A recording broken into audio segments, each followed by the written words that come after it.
Selamat pagi, bertemu kembali dengan Ibu Diah Rumsasi. Hari ini masih tentang perusahaan dagang, tetapi kita akan belajar spesifik atau lebih lingkup kecil mengenai bukti-bukti transaksi dalam perusahaan dagang. Ya, coba diingat, apa pengertian transaksi itu? Ya, sudah sering diulangi, transaksi adalah kejadian-kejadian dalam perusahaan yang mengakibatkan perubahan posisi keuangan. Ya, yang kemarin sudah kita bahas, misalnya membeli, menjual, itu kan berarti ada perubahan posisi keuangan.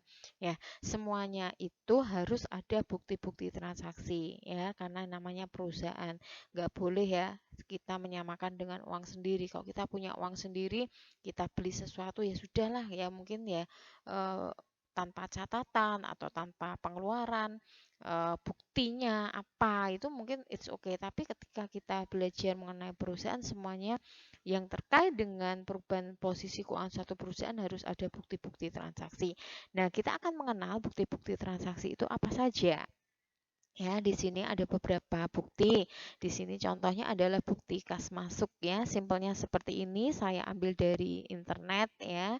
Di sini bukti kas masuk adalah tanda bukti bahwa perusahaan telah menerima uang secara tunai atau kas. Misalnya di sini dia menjual tunai, menerima pendapatan ya, menerima piutang atau pelunasan utang dari orang lain. Nah, itu ada catatannya yang namanya bukti kas masuk. Nah, jadi ada struk atau bukti kas masuknya selain pencatatannya dalam bukti atau jurnal kas masuk. Ya, nanti jurnal kas masuknya seperti apa akan saya ajarkan di video yang berikutnya.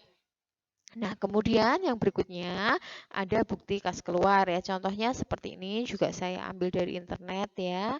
Tetapi mungkin tiap perusahaan memiliki format tersendiri. Nah, bukti kas keluar adalah tanda bukti bahwa perusahaan telah mengeluarkan uang secara tunai ya. Jadi, perusahaan yang mengeluarkan uang itu harus ada bukti kas keluarnya selain dicatat dalam jurnal ya.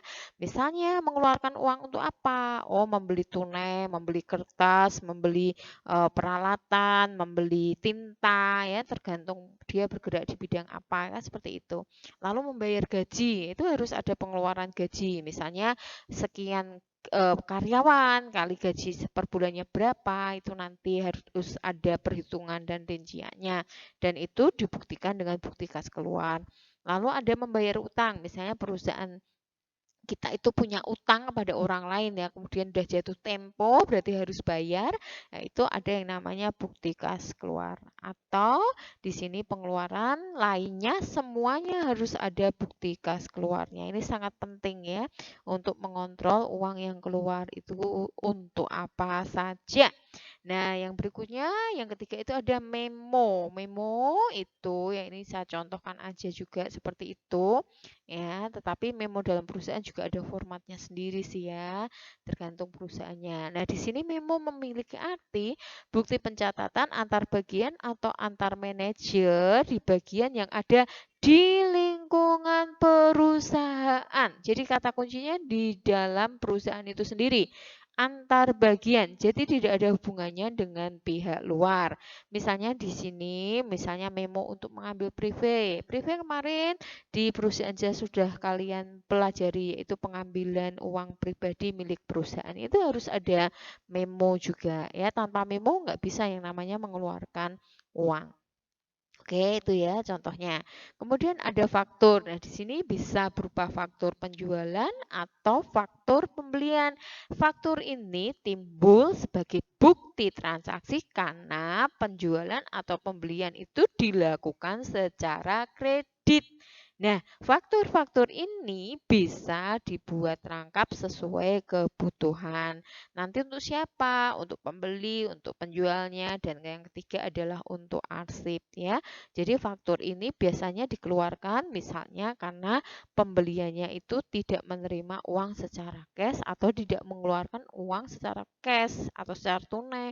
Jadi ada masih memiliki kewajiban untuk membayar utang dan piutang, maka muncul yang namanya bukti transaksi, faktur pembelian ataupun faktur penjualan. Nah, Bedanya dengan faktur, di sini ada yang namanya bukti transaksi kwitansi. Ya, kita sering kenal inilah. Ya, kalau sampai belum pernah lihat itu, ya kok kayak kebangetan, ya kan? Nah, kwitansi ini berbeda dengan faktur. Kwitansi merupakan bukti ketika kita menyerahkan sejumlah uang secara tunai. Ya, harus ada bukti kwitansinya. Nah, di sini ada dua bagian yang kalian lihat, ya kan? Ini yang biasanya diserahkan kepada pihak yang membayar dan ini adalah arsip untuk catatan, ya kan? Di sini ada nomor terbilangnya rupiah guna untuk apa dan seterusnya, tanda tangan, ya kan? Nah, di sini adalah arsipnya.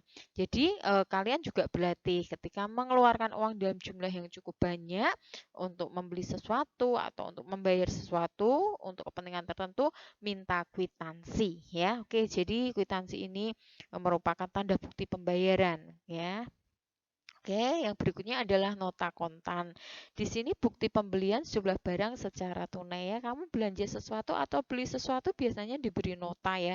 Seperti saya misalnya beli peralatan baking atau bahan-bahan untuk buat masak, buat roti, itu kadang-kala saya minta nota, ya. Karena apa? Dengan nota itu kadang bisa kita review sampai di rumah, yo harganya berapa dan seterusnya. Dan misalnya tuh saya pernah membeli sesuatu, ya, ketinggalan makaroni seharga 18.000, ya toh. Loh kok nggak ada barangnya tapi di nota ditulis. Nah, itu digunakan untuk mengambil lagi, ya. Oke, jadi seperti itu. Pentingnya nota apalagi ketika membelinya tuh banyak sekali, kalian nggak bisa nginget-inget toh di otak kalian. Maka di sini perlu nota. Jadi fungsinya untuk melihat berapa pengeluaran atau yang kita beli termasuk jaga-jaga kalau terjadi sesuatu, ya. Oke, itu nota kontan. Nah, sekarang ada nota debit, ya. Di sini adalah jika perusahaan mengirim kembali barang yang dibeli karena tadi misalnya rusak dan sebagainya, ya. Kita mengenal retur tadi, maka muncul yang namanya nota debit untuk bukti mengirim kembali barang.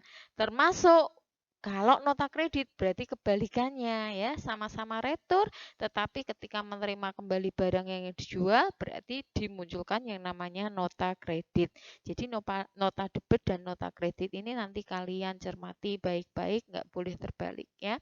Dan yang terakhir ini ada bukti pengeluaran uang atau penerimaan uang, ya. Jadi ini ada yang namanya cek, kita sering dengar tuh, ya.